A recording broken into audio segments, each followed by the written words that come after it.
Welcome back, everybody, to Spring One. So let's go ahead and kick off our next talk, Bootiful Vaccine Scavenger with Greg Meyer. All right, good afternoon or morning or evening, wherever you are. My name is Greg Meyer, and welcome to the Bootiful Vaccine Scavenger session. So what are we going to talk about today?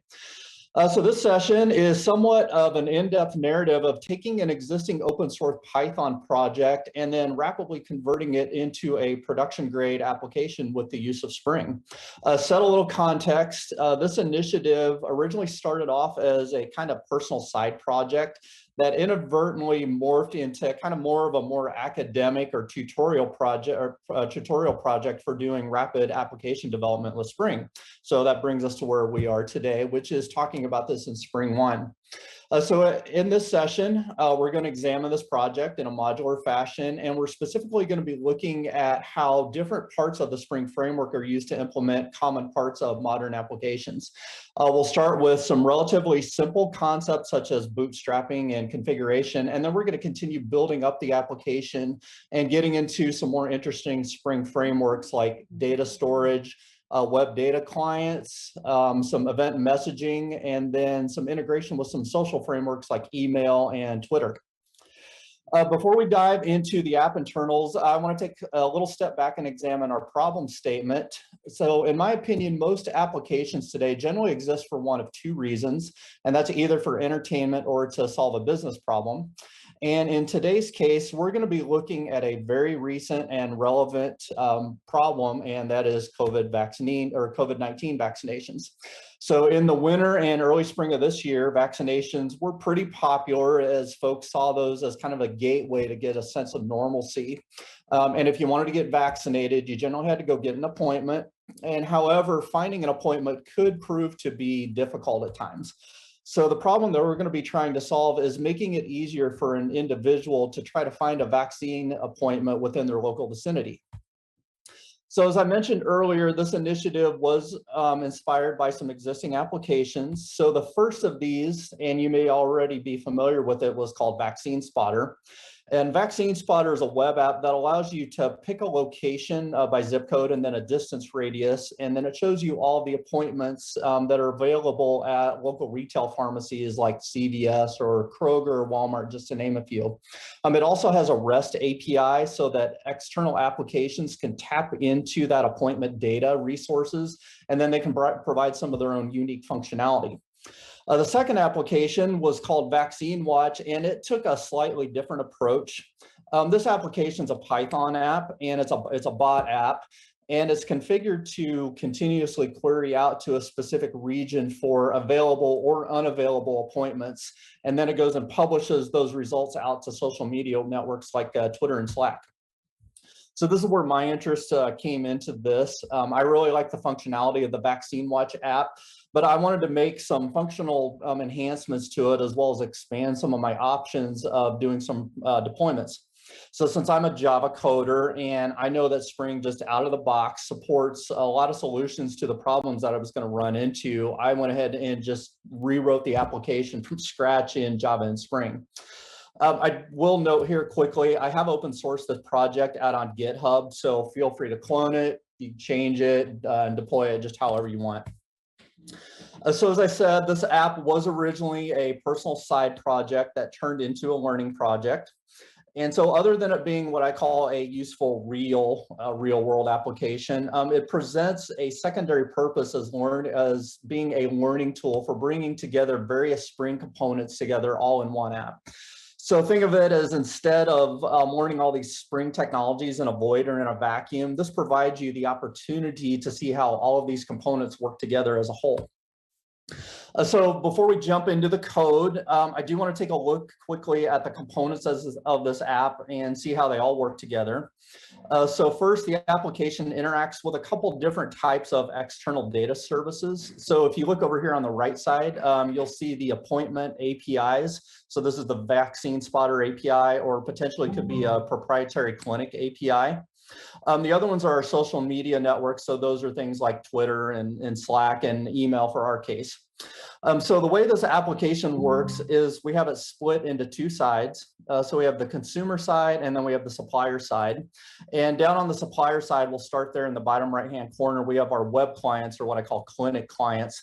And what those do is those are continuously making REST API calls out to our appointment APIs. So once we make those REST calls, we get those objects back and then we transform those into appointment business objects. And then we hand them up the stack to a supplier component. And inside of that, we have a very small piece of business logic whose job it is to determine whether or not a particular appointment has already been published out to our social media networks. And then we store the state of that inside of Redis. From there, we go to our supplier component, and then it publishes this appointment data out to RabbitMQ, which then moves over to the left side of our app over to the consumer side. And the job there is to pull these appointments off of RabbitMQ, and then it subsequently pushes those appointments out to our notification clients, which then goes out to like Twitter or email. So you might ask why we're using an external messaging system like RabbitMQ to pass messages between our supplier and consumer when they all exist inside of the same app. So it turns out that you can use what are called configuration profiles, or also conditional beans, to enable or disable functionality inside of an application. So we could deploy separate instances of this application where each one of our instances serves a very specific purpose. And then those instances then can communicate all this appointment data using RabbitMQ. So this is just one example of the power of Spring configuration, which brings us to the last part of the app that crosses both the left and the right side, and that's bootstrapping and configuration. So as we'll see in the next couple slides, Spring Boot and the configuration framework, they do a lot of the heavy lifting in terms of things like discovering and configuration and creating instances of our objects for our apps to run. So let's go ahead and jump into our code. I do want you to keep in mind that the main purpose of this talk today is to demonstrate the ability that Spring allows us to write applications very quickly without having to write a whole bunch of boilerplate code for things like configuration or data access or network connectivity, just to name a few things. We leave as much as we can down into Spring so we can concentrate on writing our application logic. So the first of these components we're going to look at is Spring Boot, and Spring Boot does a ton of things, but setting it up can be pretty simple. So in this classic example of a Spring Boot app, all you really need to do is just create a static void main function, just like you would in any simple Java app, and then you annotate it with the Spring Boot annotation, and then you tell Spring or the Spring application to run. So with this very little bit of code, there's a lot of things that get set into motion. This includes things like setting up the app context and doing auto discovery of frameworks. It also scans for configuration information, and we'll jump into that in the next slide. And then it also scans your Java packages for other components that need to be instantiated and configured. So depending on what's on your class path, this app could be a full-fledged huge web app, or it could just be a simple command line app. It really depends on what frameworks you've got added to your application and what you've got configured. So with that, let's go ahead and jump into configuration. Configuration is a common problem that pops up in almost every app today, and this is one of those areas where Spring can really shine. So let's take a look at a few features. The first of these is configuration data itself. So configuration data can be loaded from a ton of different sources. You can get like local property files or OS level environment parameters, command line parameters. Then my favorite one is the Spring Cloud config server, which you may have heard of that today, which is a great option if you don't want to have to reconfigure and redeploy your apps every single time that you make a config change. The Spring Cloud config server is effectively a web service API in front of a GitHub repo where you can centralize the storage of all your config. The important thing to know here is that no matter where your configuration information is coming from, Spring can abstract your code away from all those details of where that data is actually located, so you don't have to write a lot of code for loading your config data. We let Spring handle most of that for us. So now that we have our config data, configuration can be broken down into a couple different categories. The first of these is assigning data to variables like strings or integers or lists. And then the second is creating instances of objects that will then be injected into your code and used by your business components. So let's talk about the latter of these first. One of the earliest value propositions of Spring, and you heard this earlier, was it's an inversion of control framework, or IOC. So creating objects is kind of one of Spring's bread and butter pieces.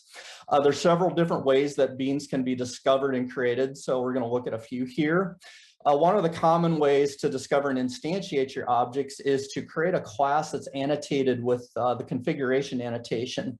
So inside one of these classes, we can create methods that are themselves annotated with a bean annotation, and the return value of those methods, those are these objects that get placed into the Spring app context, and then they become available to other components. The creation of beans can also be conditional, meaning that you may only want a bean to be created if you have certain criteria that are met. We can see this in action in our code example here if we look at that conditional on property annotation. There are numerous ways that we can get access to the beans in the app context, and using injection is one of the most common ways that's done. So in the code example above here, you can see where we're using the auto-wired annotation, which looks for a bean of a given type and optionally a name, and then it assigns it to that annotated value. Another way is a parameter into a method. So you see that a lot in bean creation methods. You can also get access to the app context itself, and then you can retrieve beans using the context get beans methods, but injection really is kind of the generally preferred way to go. There are other ways of creating beans where you can let Spring auto discover your classes, and then it'll automatically create instances for you. In our second code example we have here on our Publix class or Publix Clinic class, we've annotated that with the service annotation, and that instructs Springs to automatically create a instance of this class, and then it puts it into the app context for us. There's other ways you can do this as well, but this is just one example. Getting back to assigning configuration data, again, there's a lot of different ways you can do this. One way, as you can see in our code above, is we're using the value annotation, which assigns the value of a configuration property to a specific variable. In some cases, you can also inject configuration values into methods as parameters. And you see that a lot in bean creation methods. So we've really just kind of scratched the surface of the power of Spring configuration, but this gives you a little taste of how Spring facilitates configuration with really not a lot of code. So next, we are going to talk about the bootstrapping and configuration. Or actually, we just did that. We're going to look at some web service frameworks that our app uses to query out our appointment data sources. So historically, one of the most commonly used classes for invoking REST APIs was the REST template class. And even though it still exists today and it does get a lot of use, it's effectively been deprecated in favor of the newer web client class. The most obvious advantage of web client over REST template is that web client implements the reactive programming paradigm. So it gives you a lot of that functionality of reactive programming. The web client's class supports a lot of configurability, and it's got a lot of features, but it's pretty straightforward to use. In our code snippet here, we've created a web client instance that uses gets a base URI to the Hy-Vee Clinic appointment API. And once we've created our request entity object, which that's what the Hy-Vee API uses, we're using the API to set some headers, and then we're going to set the request body. Then we're going to tell it to retrieve the data. Notice this is a fluid API. And then finally, we're going to convert that response body into a string mono object. From there, we could either block and we could wait for the response, or we could go and invoke some of the other operations of a reactive API. Another web framework, and this is actually one of my personal favorites, is the Feign client framework. So Feign allows you to define an interface that the framework will use to implement a fully functional web client. I will note that the normal Feign library, it's not reactive, everything's done synchronously, but the Feign documentation does reference some an external project that's called Reactive Feign that as of now seems to be kind of the currently endorsed reactive implementation. There's another one out there that's part of the Spring Cloud Square framework. but that's still currently in milestone, but it is one that I'll tell you to keep your eye out on it, as it incorporates retrofit inside of it. The reactive feign is syntactically almost identical to the normal feign framework, other than it supports the reactive model and flux objects, meaning you can do all the reactive programming. So the way feign works is that you define an interface that's annotated, in this case with Spring, with the feign client annotation, or actually in this case, the reactive feign client annotation. And then you start creating methods that match up with those REST API resources that you want to call. In the feign client annotation itself, you can do some further configurations, such as adding a service name, and then that can interact with some service discovery frameworks like Eureka.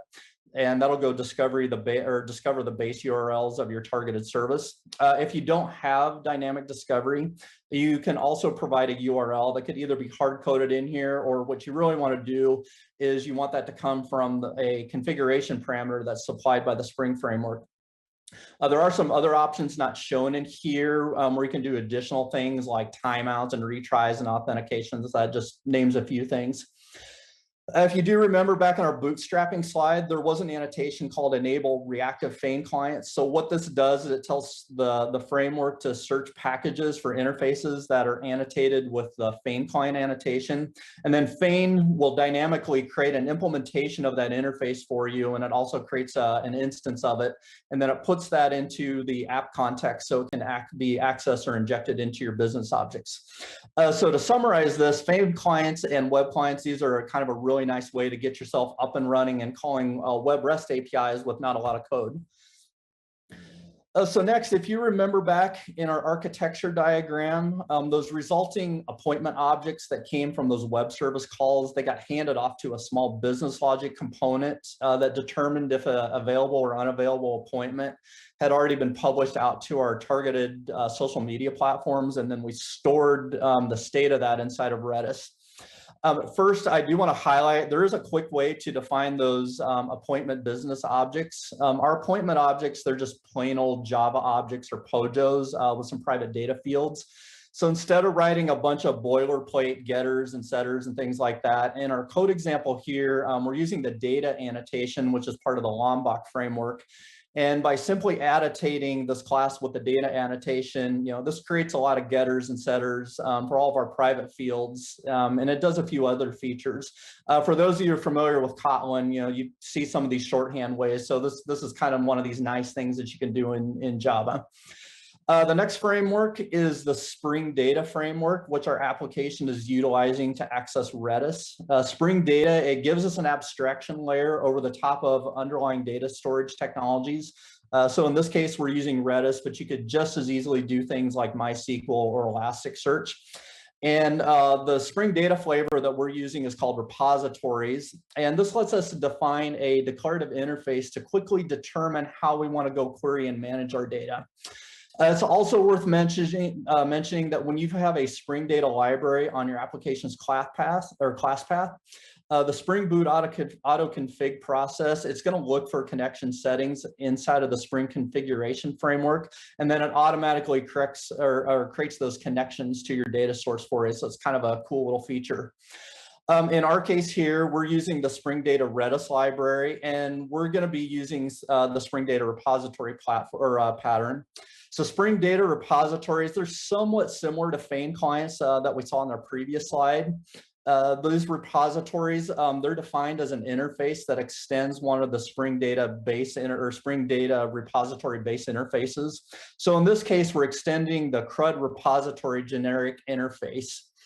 So using the enable Redis repository annotation back on our Spring Boot's main class, Spring automatically creates an implementation in an instance of this repository, and then it makes it available in our app context. In our business logic code snippet that you see here over on the right, we've injected and assigned the repository instance to a variable called Redis repo. And notice we're calling methods like find ID or delete by ID and save. So it turns out the CRUD repository interface already defines some common data access methods, and these were just 3 examples. But you can quickly define additional methods in your interface using naming conventions instead of having to write some explicit code like SQL or other types of query statements. These are called derived queries, and they're kind of a really nice feature for abstracting you from having to write all of these query language specifics to the underlying technology. So next, remember that we publish and consume our appointment objects on an event messaging system. So a quick way that we can do this and abstract ourselves from knowing the implementation details of that underlying messaging system is to use the Spring Cloud Streams framework. So in our case, we're using RabbitMQ as the messaging system, but we could just as easily use something like Kafka with really, not really having to change any code. A couple years ago, the Streams teams did pretty much completely redesign the Streams framework, and they aligned it with the Spring Cloud Functions framework, which itself aligns with the Java 8 functional interfaces of supplier, consumer, and function. So the supplier interface, what that does is that allows you to simply define a supplier function, which whose returned objects, those will just simply get published out on the stream. Conversely, we have the consumer interface, which allows you to define a function that takes in stream data as a parameter, and then you perform whatever business logic you need on it. So your functions, these are registered to Spring just like any other bean, and you would define them in a configuration annotated class, and then they're made available to streams via the app context. So let's talk a little bit more about the suppliers, as there's different ways that a supplier can be implemented depending on your use case. So in our case, our supplier is what's called a pullable bean, which means that the supplier function gets executed on a configurable interval. Its returned object, it then gets mapped into a messaging object that's bound to a destination, like a topic or a queue in our underlying messaging system. We'll talk just a little bit more about destination mapping in a second. Consumers, those are pretty straightforward. In our case, it's just a simple consumer function, and then that function takes that data in and then it publishes those appointments off to our configured social media platforms. So as you can see, our code snippet down in the bottom right, it's just a few lines of code. And similar to suppliers, these consumer functions, they're mapped to destinations as well in the underlying messaging systems. So for mapping your suppliers and consumer functions, you use the properties that you see here up in the configuration sample. So that's kind of up here at the top. I'm not going to get into a lot of detail of doing mapping and bindings of destinations. They are very, very detailed inside of the Streams documentation. So I'm going to pretty much kind of defer down to that documentation. It gets pretty complex. And it does support a lot of features. So again, I'm going to defer to that. So again, you can do a lot of cool things with this, but with Streams, you can do a lot of functionality with really not a lot of code. So in the interest of time here, we've only got a couple minutes left. I'm going to quickly glance through our Twitter and email publishers. Again, using Spring configuration, we can quickly tap into and configure third-party libraries like a Twitter client. For our email publisher, we really don't need a third-party library. Spring does a pretty good job of integrating that already with the use of Java Mail. So using our already existing Spring configuration, we can quickly configure instances of our Twitter and Java APIs, and then we inject those into our business logic components. So now that our application is coded and configured, we're ready to deploy it. And unfortunately, that gets into a completely different problem set, which we frankly just really don't have time to get into today.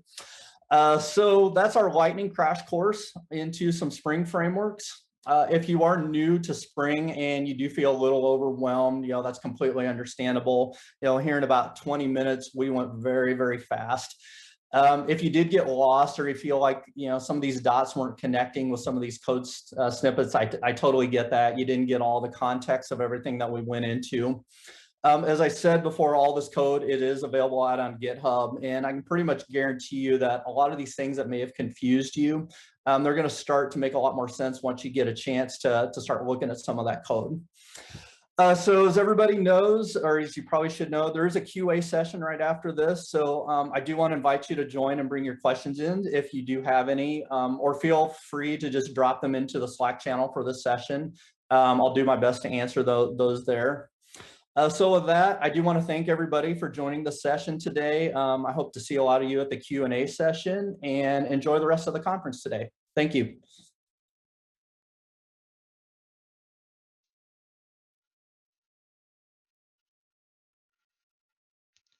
And I wish to thank Josh for his talk, or sorry, Greg for his talk.